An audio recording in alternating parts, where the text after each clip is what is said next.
You got to understand the child that you want the child to be. And for me, understanding play and play in all those forms is intrinsically part of child development. It's not outside of education. So intrinsically part of child development. It is just so much an integral part. So I think some parents get it, some parents don't get it. It's sometimes the role of a school to make sure that the parents get it, and that's why the counselors and the psychologists sort of come in. Now, for all my instinctive understanding what play does to you as a person, till I read this book, I didn't quite understand the the biological aspect of why it was so, and how the biological aspect is impacting the psychological personality, which is me, and how teenage, for example, or preteen particularly is impacted.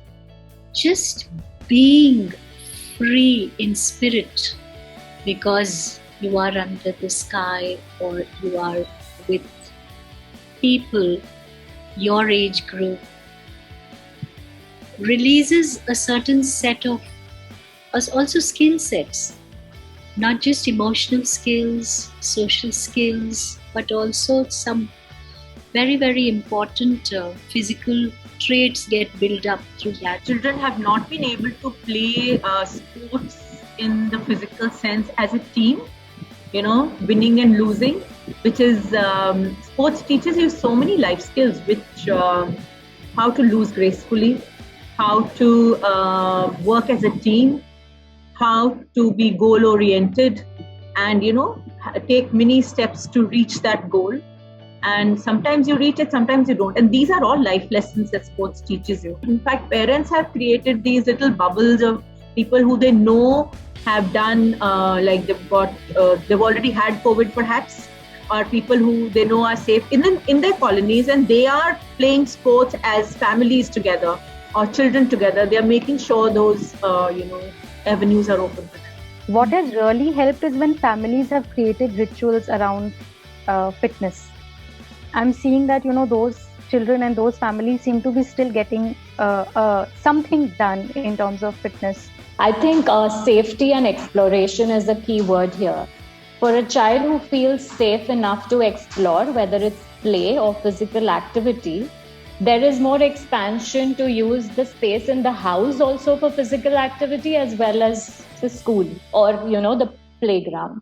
So I think safety, exploration, and parents co-regulating both aspects is the key for any physical activity to take place. For example, like what Noora ma'am said, that if both the parents are keen with physical fitness or they value it and they see it, whether it's happening in the playground or whether it's happening in the house, you skip in the house or you jog, or there are a lot of children who've shared that they put music and they throw football and they've broken few things in the house, but the parents are okay with it and they allow that.